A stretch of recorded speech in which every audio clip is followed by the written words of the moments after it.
ദൈവനാമത്തിന് മഹത്വം ഉണ്ടായിരിക്കട്ടെ. ഒരു വീഡിയോ കണ്ടിട്ട് നമുക്ക് മടങ്ങി വരാം. ഷിബു പാസ്റ്റർ ഒരു പ്രവാചകനായി 2030 ആകുമ്പോഴത്തേക്കും പെന്തക്കോസ്റ്റൽ സഭകൾ ഇവിടെ കാണുന്നില്ല. ഞാൻ ആ വീഡിയോ കണ്ടായിരുന്നു. അത് എന്ത് അടിസ്ഥാനത്തിലാണ് ഷിബു പാസ്റ്റർ അങ്ങനെ പറഞ്ഞത്? ഞാൻ ചോദിക്കുന്നത്, ഞങ്ങളോടൊക്കെ എന്തെങ്കിലും വൈരാഗ്യം കൊണ്ട് ഇത്രയും ശക്തമായിട്ട് ഞങ്ങളെ വിമർശിക്കുക, ആക്രമിക്കുന്നത് ശരിയായ ഒരു നടപടിയാണ്? ഞങ്ങളും ഒരു മനുഷ്യരല്ല. ഇവിടെ ഞങ്ങളുടെ വിശ്വാസത്തെ അല്ല ഞാൻ ചോദിക്കുന്നത്, ഞങ്ങളുടെ വിശ്വാസത്തെ പിന്തുടർന്ന് ജീവിക്കുമ്പോൾ ഞങ്ങളെ ഇത്രയും ശക്തമായ രീതിയിൽ എതിർക്കുകയും വെറുക്കുകയും ചീത്ത പറയുകയും നിങ്ങൾ മുടിഞ്ഞു പോവുകയുള്ളൂ എന്ന് പറഞ്ഞ നാടൻ ഭാഷയെ പറഞ്ഞ ശപിക്കുകയും 2030 കഴിയുമ്പോൾ നിങ്ങൾ കാണുക എന്ന് പറയുകയും ചെയ്യുന്നത് ശരിയായ ഒരു നടപടിയാണോ? അങ്ങനെ പറയാനുള്ള കാരണം? ഞാൻ ശപിക്കുന്നൊന്നുമില്ല. ഇപ്പൊ നമ്മളിപ്പോ ഒരു ടെസ്ല കാറെ പോവുകയാണെങ്കിൽ നമുക്ക് നോക്കിയിട്ട് പറയുന്നത് എത്ര മൈലൂടെ ഓടും? 160 മൈല്. 160 മൈലൂടെ ഓടത്തുള്ളൂ. ഇപ്പൊ നമ്മളൊരു പെട്രോൾ കണ്ടിയാണെങ്കിൽ പെട്രോൾ എന്തുമാത്രം ഉണ്ട് നോക്കിയിട്ട് നമുക്ക് പറയാം 300 മൈലൂടെ ഓടും. അത് കഴിയുമ്പോ പെട്രോൾ തീരും. ഈ ഒരു 5 കൊല്ലം കൂടെ ഓടാനുള്ള ഫ്യൂവലേ മലയാളി പെന്തക്കോസ്റ്റിൽ അവശേഷിക്കുന്നുള്ളൂ. അത്ര ഞാൻ പറഞ്ഞുള്ളൂ. അല്ല, അതിന്റെ കാരണം പറയണം, അതിന്റെ റീസൺ പറയണം. അതെന്താണ് റീസൺ? ഷിബു പാസ് അതിൽ കണ്ട റീസൺ എന്താണ്? അല്ല, പെന്തക്കോസ്റ്റിന്റെ ആശയങ്ങളും പെന്തക്കോസ്റ്റിന്റെ മനോഭാവങ്ങളും അധികം നാള് മുന്നോട്ട് പോകില്ല. കാരണം പെന്തക്കോസ്റ്റിനകത്ത് തന്നെ ഈ യങ് ജനറേഷൻ ഇതിനോട് വെറുപ്പാണ്. അവരാരും ഇതിനെ അഡാപ്റ്റ് ചെയ്യുന്നില്ല. ഇപ്പൊ തന്നെ പെന്തക്കോസിലെ 100 കണക്കിന് ചെറുപ്പക്കാർ എന്നോട് സംസാരിക്കാറുണ്ട്. അവർ ഒത്തിരി പേര് തീരെ ചെറുപ്പക്കാർ പറയുന്നുണ്ട്, മാസ്റ്ററെ കല്യാണം ഒന്ന് കഴിഞ്ഞോട്ടെന്ന് ഓർത്താ, അത് കഴിയുമ്പോഴേ ഞാനിത് വിടുമെന്ന് എത്ര പേര് എന്നോട് പറഞ്ഞിട്ടുണ്ട്. അപ്പൊ എന്നാൽ ഇനിയിപ്പോ പുതിയൊരു കമ്മ്യൂണിറ്റി പോയി കല്യാണമൊക്കെ കഴിക്കാൻ ബുദ്ധിമുട്ടാണ്. അത് വേറെ ചെറുപ്പക്കാരെ പറയണ്ട. എന്റെ പിള്ളേർ എന്നോട് നേരത്തെ പറഞ്ഞു കഴിഞ്ഞു, ഞങ്ങൾ ഈ പെന്തക്കോസിൽ ഇല്ലെന്ന് പറഞ്ഞു കഴിഞ്ഞു. ഇതിപ്പോ ഞാൻ ഇന്ന് പറഞ്ഞപ്പോ ഒരാൾ എനിക്കെതിരെ വീഡിയോ, എന്റെ സഹോദരൻ, ഞാൻ ഉള്ള കാര്യം സത്യമായിട്ടാ പറയുന്നത്. എനിക്ക് വളച്ചു കെട്ടണം, എനിക്ക് മറച്ചു വെച്ച് പറയേണ്ട ആവശ്യമില്ല. അതുകൊണ്ട് നിങ്ങൾ എന്നെ വിമർശിച്ചാലും എന്റെ പിള്ളേർ ഓൾറെഡി എന്നോട് പറഞ്ഞു ഞങ്ങൾ ഈ പെന്തക്കോസിലേക്ക് വിളിക്കേണ്ടെന്ന് നേരത്തെ പറഞ്ഞു കഴിഞ്ഞു. മറ്റുള്ള പെന്തക്കോസുകാരുടെ കാര്യം ബ്രദർ, എന്റെ കാര്യം ഞാൻ പറഞ്ഞേ. ഞാൻ പെന്തക്കോസ് വിടുന്നതിന് മുമ്പ് എന്റെ ഉത്കണ്ഠകളും ചിന്തകളും ഒക്കെ ഞാൻ എല്ലാ പ്രമുഖ ഭാഷമാരോടൊക്കെ പങ്കുവെച്ചാൽ. ഇപ്പം സാജുവിനറിയാം, ഞാൻ ഈ പെന്തക്കോസിനെ വിമർശിക്കുകയും പെന്തക്കോസ് വിട്ടുപോയിട്ടും ഇന്നും ഒരു പെന്തക്കോസിൽ നിന്നൊരു പ്രോമിനന്റ് പാസ് എനിക്ക് എന്തെങ്കിലും പറഞ്ഞിട്ടുണ്ടോ? സാജു ശ്രദ്ധിച്ചിട്ടുണ്ടോ? ഒരു പറയത്തില്ല. ഞാൻ ഓൾറെഡി അവരോടെല്ലാം സംസാരിക്കുകയും. വീഡിയോ എല്ലാവരും ശ്രദ്ധിച്ചു കാണുമല്ലോ. നമ്മുടെ അമേരിക്കയിലുള്ള ഷിബുച്ചായനും നമ്മുടെ യുപിയിലുള്ള സാജു ബ്രദറും തമ്മിലുള്ള ഒരു വലിയൊരു സംസാരമാണ് അവിടെ നടക്കുന്നത്. അപ്പം അവിടെ പ്രധാനമായിട്ടും ബെന്തിക്കോസ് പ്രസ്ഥാനം അവസാനിച്ചു, അല്ലെങ്കിൽ ബെന്തിക്കോസ് തകർച്ചയുടെ വക്കിലാണോ, അല്ലെ, സമൂഹം എന്താണ് അസ്തമയ ബിന്ദുവിലാണോ എന്നൊക്കെ പറഞ്ഞുകൊണ്ടാണ് അവർ രണ്ടും കൂടെ നടക്കുന്ന ഒരു വലിയ സംഭാഷണം അവിടെ നടന്നുകൊണ്ടിരിക്കുകയാണ്.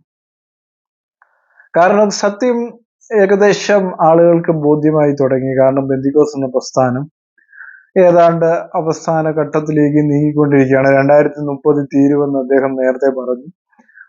ബെന്തിക്കോസുകാരനായ സാജു ബ്രദർ അദ്ദേഹം വളരെ ദുഃഖത്തോടെ ചോദിക്കുകയാണ് ഇദ്ദേഹത്തോടെ, കാരണം താങ്കളൊരു പ്രവാചകനാണല്ലോ, 2030 തീരുമെന്നുള്ള കാര്യം. അപ്പൊ എന്റെ അഭിപ്രായത്തിൽ ഞാൻ പറയട്ടെ, അതിന് ഒരു പ്രവചനത്തിന്റെ ആവശ്യമില്ല. സത്യത്തിൽ ബെന്തിക്കോസുകാർ തകരുമോ എന്നുള്ള കാര്യത്തെക്കുറിച്ച്, അല്ലെങ്കിൽ ബെന്തിക്കോസ് എന്ന് പറയുന്ന പ്രസ്ഥാനം, അല്ലെ, ഒരു സംഘടന, അല്ലെ, ബാക്കിയുള്ള എല്ലാ സംഘടന തന്നെയാണ്.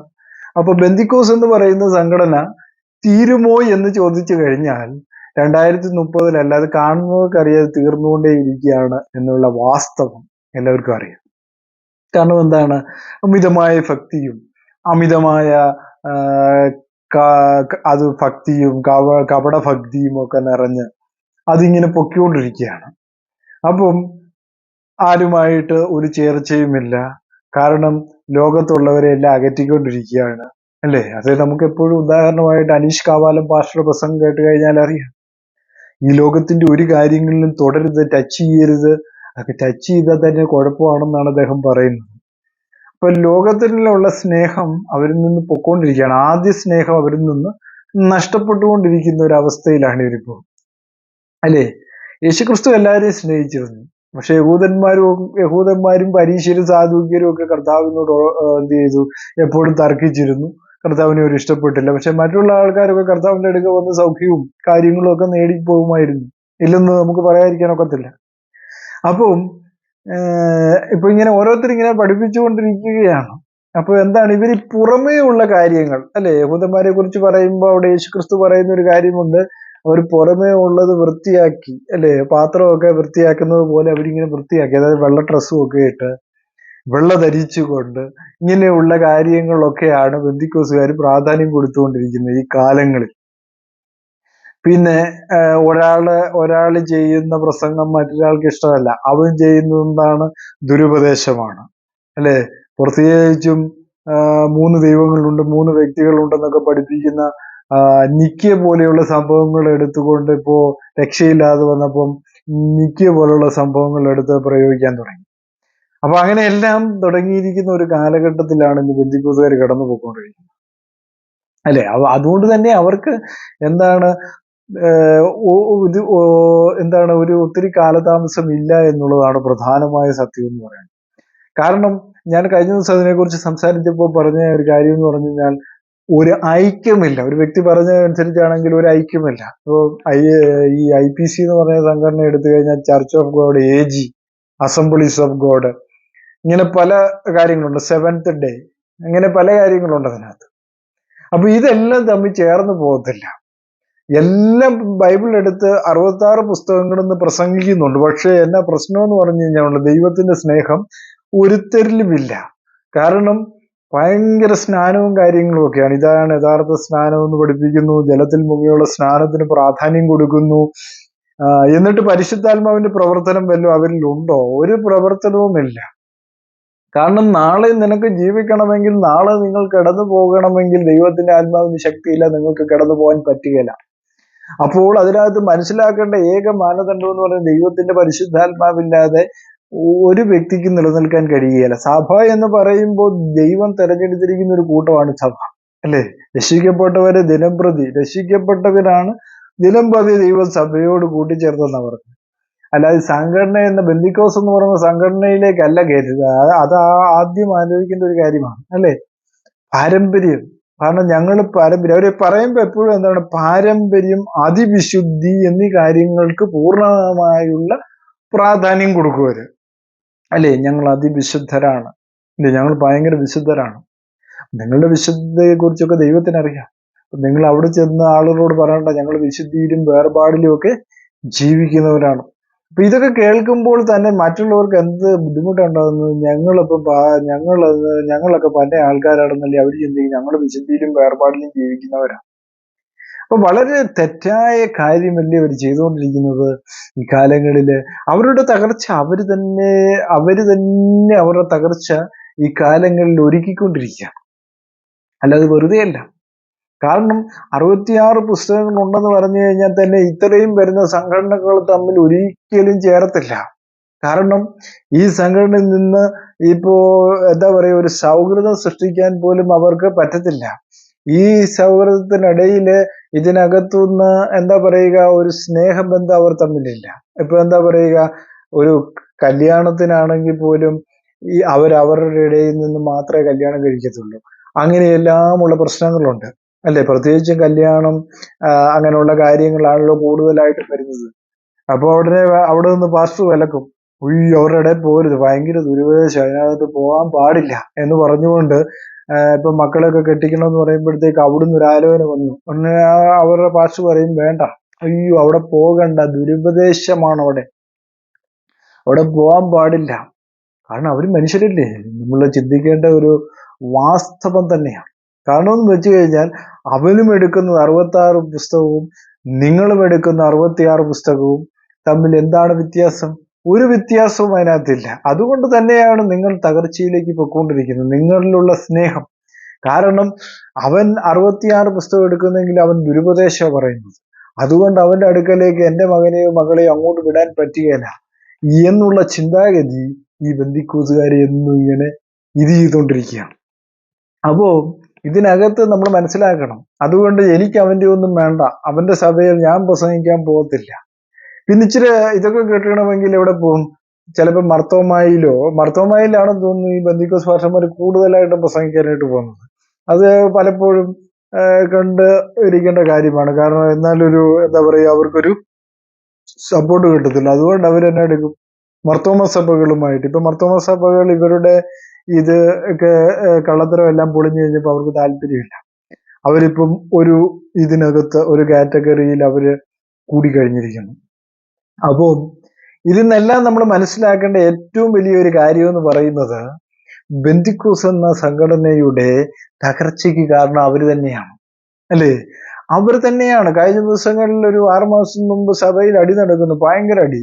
കാരണം ഈ അമേരിക്കയിൽ നടക്കുന്ന ഈ റെസ്ലിംഗ് ചാമ്പ്യൻഷിപ്പ് പോലെയുള്ളതിനേക്കാൾ വലിയ അടിയാണ് സഭയ്ക്കകത്ത് നടക്കുന്നത്. സഭ എന്ന് പറയുന്ന പ്രസ്ഥാനത്തിനകത്ത്, സഭയെന്ന് ഞാൻ പറയത്തില്ല, ആ പ്രസ്ഥാനത്തിനകത്ത് നടക്കുന്ന അടി, ആ അടി ഭയങ്കര അടി നടന്നുകൊണ്ടിരിക്കുകയാണ്. അപ്പോ ഇവരിലൊന്നും ദൈവത്തിന്റെ ആത്മാവില്ല. കാരണം ഇവരൊന്നും എന്താണ്, ഇവരൊക്കെ സ്നാനപ്പെട്ടു എന്ന് പറയുന്നു, ജലത്തിൽ പോയി സ്നാനപ്പെട്ടെന്ന് പറയും, കുളത്തിൽ പോയി സ്നാനപ്പെട്ടെന്ന് പറയും. എന്നിട്ട് എന്ത് പ്രയോജനമുള്ള? ഇവർക്ക് പരിശുദ്ധാത്മാവിനെ ലഭിച്ചു. പരിശുദ്ധാത്മാവ് എന്ന് പറയുമ്പോൾ സ്നേഹത്തിന്റെയും സമാധാനത്തിന്റെയും ഒരുമിച്ച് തുല്യമായി എല്ലാവരെയും എന്ത് ചെയ്യുന്നു? ഒരുമിച്ച് കൊണ്ടുപോകുന്ന ഒന്നാണ്. പക്ഷെ ബെന്തിക്കോസിൽ അതില്ല. ബെന്തിക്കോസിൽ IPC ഒരു തട്ടിൽ നിൽക്കുന്നു, AG ഒരു സൈഡിൽ നിൽക്കുന്നു, അതുപോലെ തന്നെ അസംബ്ലീസ് ഓഫ് ഗോഡ് വേറൊരു സൈഡിൽ നിൽക്കുന്നു. അപ്പം ഇവർക്കൊന്നും അങ്ങോട്ടും ഇങ്ങോട്ടും കണ്ടുകൂടായികയാണ്. അപ്പൊ അവര് പറയുന്നു, അവൻ പറയുന്നത് ശരിയല്ല, അവന് തിയോളജി ഇല്ല, അവൻ തിയോളജിയിലല്ല, അവൻ പറയുന്നത് ദുരുപദേശമാണ് എന്നൊരു ചിന്താഗതിയാണ്. അത് കഴിഞ്ഞിട്ട് എന്ത് ചെയ്യും? പ്രസംഗങ്ങളിൽ വിളിച്ചു പറയും, അവിടെ ഇന്ന പാസ്റ്റർ അങ്ങനെ പറഞ്ഞു, അസംബ്ലീസ് ഗോഡിലെ, ചർച്ച് ഓഫ് ഗോഡിലെ പാസ്റ്റർ ഇങ്ങനെ പറഞ്ഞു. ഇങ്ങനെ പലതരത്തിലും ചേർന്ന് പോകാൻ പറ്റാത്ത ഒരു തരം വിശ്വാസമാണ് 2030 ആകുമ്പോൾ ഇത് തീർന്നു പോകും എന്നുള്ള കാര്യത്തിൽ യാതൊരു സംശയവുമില്ല. പിന്നെ അടുത്ത ഇൻഡിപെൻഡന്റ് സഭകൾ പിന്നെ പറയുകയും വേണ്ട. കാരണം ഇതിനകത്ത് ബുദ്ധിമുട്ട് കാരണമാണ് ഇൻഡിപെൻഡന്റ് സഭകൾ പലതും ഉണ്ടായതിന്റെ പ്രധാനമായ കാര്യം എന്ന് പറയുന്നത്. അതിനും ഇൻഡിപെൻഡന്റ് സഭ എന്ന് പറയുന്ന സംഭവം ഇല്ലായിരുന്നു. ബെന്തിക്കോസുകാരുടെ ഈ അമിതമായ വിശ്വാസവും വെള്ള ഡ്രസ്സ് ഉള്ളതും ആഭരണം ധരിക്കാത്തതും ഒക്കെ കണ്ടു കഴിഞ്ഞപ്പോൾ അതിൽ നിന്ന് കുറെ ആൾക്കാർ പുറത്തു ചാടി. കാരണം അതൊന്നും അല്ല യഥാർത്ഥ വിശ്വാസം എന്നും പറഞ്ഞുകൊണ്ട് അവര് കുറെ പേര് ഇതിൽ നിന്ന് പുറത്തു ചാടി. അങ്ങനെ അവർ സ്വന്തമായി ഒരു ഡിനോമിനേഷൻ തുടങ്ങി, അല്ലെ? ഒറ്റയ്ക്ക് എന്നെ കൊണ്ട് നടക്കുമെന്ന് പറഞ്ഞുകൊണ്ട്. അങ്ങനെ ഒത്തിരി എണ്ണമുണ്ട്. നമുക്കറിയാം വെല്ലി ഫീസ്റ്റ്, നമ്മളുടെ പിന്നെ കുറെ എണ്ണമുണ്ട്. മറ്റേ എന്താ പറയാ ജീസസ് വിഷനോ, അങ്ങനെ കുറെ സംഭവങ്ങളുണ്ട്. പേരൊക്കെ ഞാൻ പറഞ്ഞു കഴിഞ്ഞാൽ ഇപ്പോ പറഞ്ഞു തീരത്തില്ല, അതുകൊണ്ടാണ് പേര് ഞാൻ പറയാത്തത്. ഇങ്ങനെ കുറെ സംഭവങ്ങളുണ്ട്. എല്ലാം പുതിയ പുതിയ പേരുകൾ ഇട്ട് ഇങ്ങനെ ഓരോ ദിവസവും ഓരോന്ന് പൊങ്ങിക്കൊണ്ട്, ഗ്രേസ് ചാപ്പലൊന്നും ഇപ്പൊ ഉണ്ടെന്ന് എനിക്ക് തോന്നുന്നില്ല. അങ്ങനെ ഒത്തിരി എണ്ണം വരികയും പോവുകയും ഒക്കെ ചെയ്തുകൊണ്ടിരിക്കുന്നു. അപ്പോൾ ഇതെല്ലാം വന്നു പോകുന്നതിന്റെ പ്രധാനമായ കാര്യം എന്താണ്? അവരുടെ നിലനിൽപ്പിന് അവർ ഓരോരോ സംഘടനകൾ ഉണ്ടാക്കിയെടുക്കുന്നു എന്നുള്ളതാണ്, അല്ലേ? പ്രധാനമായും പൈസയ്ക്കാണ് പ്രധാനമായിട്ടും പ്രാധാന്യം കൊടുക്കുന്നത്. അത് തന്നെയാണ് നമ്മുടെ അമേരിക്കയിലുള്ള ഷിബുച്ചായൻ പറഞ്ഞതിന്റെ സത്യം എന്ന് പറയുന്നത്. അപ്പൊ അദ്ദേഹത്തെ സംബന്ധിച്ചിടത്തോളം അദ്ദേഹം വർഷങ്ങളായി അതിനകത്ത് നിൽക്കാനായിട്ട് തുടങ്ങിയിട്ട് അദ്ദേഹത്തിന് അറിയാം അതിനകത്ത് എന്തൊക്കെ തെറ്റുകളുണ്ട്, അല്ലെങ്കിൽ എന്തെല്ലാം മിസ്റ്റേക്കുകളുണ്ട് എന്ന് അദ്ദേഹത്തിന് അറിയാം. അതുകൊണ്ടായിരിക്കും അദ്ദേഹം അങ്ങനെ ഒരു കാര്യം 2030 ആകുമ്പോഴത്തേക്കും തീരുമെന്ന്. പക്ഷെ അതിൽ പോകുന്ന എല്ലാവർക്കും അറിയാം. കാരണം അത് എന്നത്തേക്കും എത്ര നാളത്തേക്കും ഉണ്ടാവും എന്നുള്ള കാര്യത്തെക്കുറിച്ച് വളരെ വ്യക്തമാണ്. കാരണം എന്ന് വെച്ച് കഴിഞ്ഞാൽ അതിന്റെ പ്രവർത്തനങ്ങളൊക്കെ അങ്ങനെയാണ്. ഓരോ തരത്തിലും ആർക്കും വിട്ടുകൊടുക്കത്തില്ലാതെ ഞങ്ങൾ സ്വതന്ത്ര അധിപതികളാണ്, ഞങ്ങൾ ദൈവത്തിന്റെ സ്വന്തം ആൾക്കാരാണെന്നുള്ള ആ ചിന്താഗതി അവരെ എന്നും എന്ത് ചെയ്തുകൊണ്ടിരിക്കുന്നു? അവരെ ഭരിച്ചുകൊണ്ടിരിക്കുന്നു.